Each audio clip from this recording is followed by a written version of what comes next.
Ya, Assalamualaikum warahmatullahi wabarakatuh. Di sini saya Amelia Insani bersama Lutfiana Rizky Septimansyah akan menjelaskan terkait pengertian jurnalistik, perkembangan jurnalistik di Indonesia, dan etika jurnalistik di Indonesia.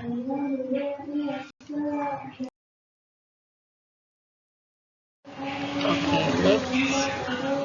Di sini teman-teman bisa membaca sendiri ya, yang mana pers berarti media, berasal dari bahasa Inggris yaitu press yang berarti cetak. Pada awal kemunculannya, media memang terbatas hanya pada media cetak saja. Seiring percepatan teknologi dan informasi, ragam media ini kemudian meluas, muncul media elektronik seperti audio, audiovisual atau pandang dengar, sampai internet. Jadi, dapat disimpulkan bahwa pers adalah sarana atau wadah untuk menyiarkan produk-produk jurnalistik. Sedangkan untuk jurnalistik sendiri, dia merupakan suatu aktivitas dalam menghasilkan berita maupun opini, mulai dari perencanaan, peliputan, dan penulisan yang hasilnya nanti akan disiarkan kepada publik atau khalayak pembaca melalui media atau pers. Dengan kata lain, jurnalistik merupakan proses aktif untuk melahirkan berita. Pada awalnya, komunikasi antar manusia sangat bergantung pada komunikasi dari mulut ke mulut. Catatan sejarah yang berkaitan dengan penerbitan media massa terpicu penemuan mesin cetak oleh seorang tokoh yang bernama Johannes Gutenberg.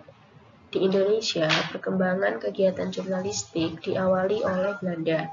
Nah, di era inilah koran-koran seperti Bintang Timur, Bintang Barat, Java Bude, dan Medan Kiai terbit.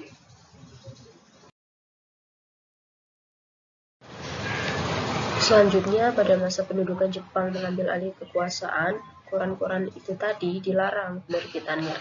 Akan tetapi, pada akhirnya ada 5 media yang mendapat izin terbit, seperti Asia Raja, Cahaya, Sinar Baru, Sinar Matahari, dan Suara Asia. Kemerdekaan Indonesia membawa berkah bagi jurnalisme. Pemerintah Indonesia menggunakan RRI waktu itu sebagai media komunikasi pertama. Menjelang penyelenggaraan Asian Games keempat, pemerintah memasukkan proyek televisi. Nah, sejak tahun 1962 inilah TVRI mulai muncul dengan teknologi layar hitam putih.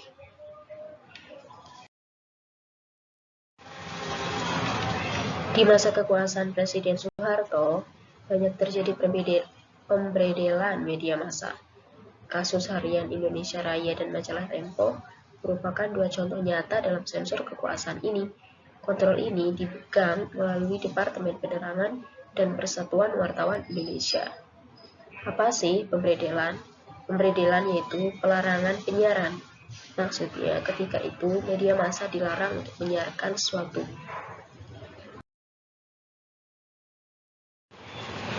Titik kebebasan pers mulai terasa lagi saat B.J. Habibie sebagai presiden ketiga menggantikan Soeharto sebagai presiden RI pada tahun 1998. Banyak kemudian media massa yang muncul dan PPI tidak lagi menjadi satu-satunya organisasi profesi kewartawanan. Kegiatan jurnalisme diatur dengan Undang-Undang Penyiaran dan Kode Etik Jurnalistik yang dikeluarkan oleh Dewan Pers.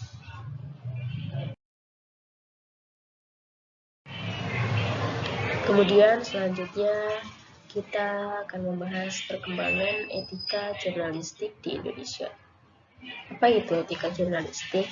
Secara sederhana, kita tahu bahwasanya etika bisa diartikan sebagai nilai atau norma yang harus dijadikan sebagai pedoman. Nah, sedangkan etika jurnalistik ya berarti nilai atau norma yang harus dijadikan sebagai pedoman oleh para pelaku jurnalistik seperti reporter, redaktur, dan layouter. Biasanya, setiap media mempunyai seperangkat etika yang mengikat anggotanya, dan inti dari semua pedoman tersebut adalah mengatakan kebenaran. Dalam etika jurnalistik, dikenal istilah etika profesional kewartawanan dan etika media massa. Prinsipnya keduanya sama, yakni landasan moral bagi proses jurnalistik. Perbedaannya hanya terletak pada lembaga yang membuat. Etika profesional umumnya dibuat oleh organisasi kewartawanan seperti Aliansi Jurnalis Independen atau AJI, Persatuan Wartawan Indonesia atau PWI, Ikatan Jurnalis Televisi Indonesia atau IJTI, dan sebagainya. Sedang etika media massa dibuat oleh lembaga medianya.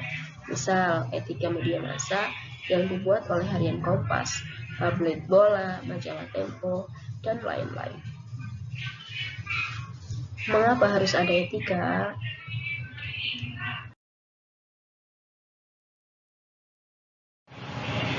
Karena di Indonesia terdapat banyak sekali organisasi kewartawanan dan banyak sekali kode etik jurnalistik. Dan hal tersebut dipengaruhi oleh banyaknya organisasi wartawan di Indonesia tadi ya. Untuk itu, kode etik juga berbagai macam. Antara lain ada kode etik jurnalistik Persatuan Wartawan Indonesia, ada kode etik wartawan Indonesia, ada kode etik jurnalistik Aliansi Jurnalis Independen, dan kode etik jurnalis televisi Indonesia, dan lain-lain.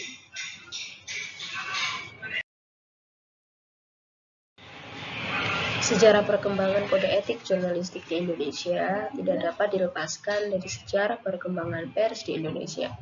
Jika diurutkan, maka sejarah pembentukan, pelaksanaan, dan pengawasan kode etik jurnalistik di Indonesia terbagi dalam 5 periode. Periode pertama adalah tanpa kode etik jurnalistik. Periode ini terjadi ketika Indonesia baru lahir sebagai bangsa yang merdeka pada tanggal 17 Agustus 1945. Kemudian periode yang kedua adalah kode etik jurnalistik PWI tahap 1. Pada waktu itu, tahun 1946, PWI dibentuk di Solo pertama kali. Tapi ketika organisasi ini lahir, belum memiliki kode etik. Nah, setahun kemudian, pada tahun 1957, lahirlah kode etik PWI yang pertama.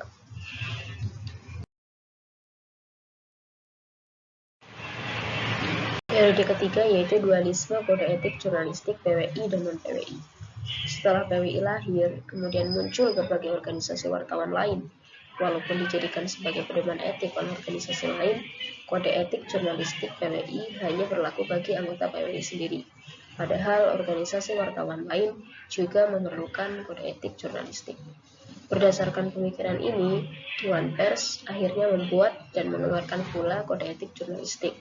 Waktu itu, Dewan Pers membentuk sebuah panitia yang terdiri dari 7 orang, yaitu ada Muhtar Lubis, Nur Hadi Kartatmaja, Hage Roripande, Sundoro, Wonohito, L.M. Manhua, dan A. Aziz.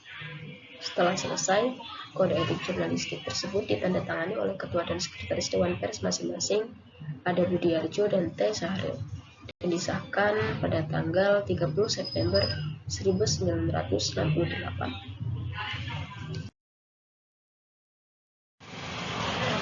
Periode keempat ada kode etik jurnalistik PWI tahap 2.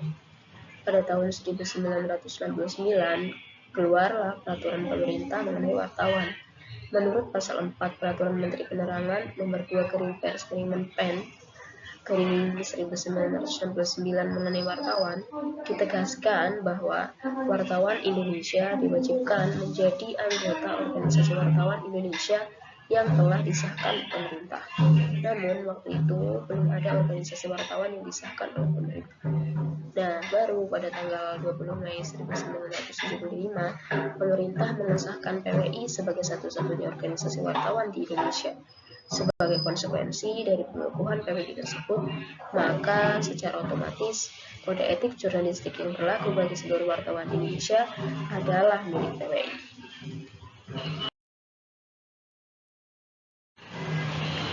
Kemudian yang terakhir yaitu periode banyaknya kode etik jurnalistik. Seiring dengan tumbangnya rezim Orde Baru dan berganti dengan era reformasi, paradigma dan tatanan dunia pers pun ikut berubah. Pada tahun 1999 lahir Undang-Undang Nomor 40 tahun 1999 tentang pers, yaitu pasal 7 ayat 1. Undang-undang ini membebaskan wartawan dalam memilih organisasinya. Dengan undang-undang ini, muncullah berbagai organisasi wartawan baru. Akibatnya, dengan berlakunya ketentuan ini, maka kode etik jurnalistik pun menjadi banyak. Pada tanggal 6 Agustus 1999, sebanyak 25 organisasi wartawan di Bandung melahirkan kode etik wartawan Indonesia yang disahkan oleh Dewan Pers pada tanggal 20 Juni 2000. Kemudian pada tanggal 14 Maret 2006, sebanyak 29 organisasi pers membuat kode etik jurnalistik baru yang disahkan pada tanggal 24 Maret 2006. Sekian dari kami. Apabila ada banyak kesalahan, mohon maaf dan seterusnya. Wassalamualaikum warahmatullahi wabarakatuh.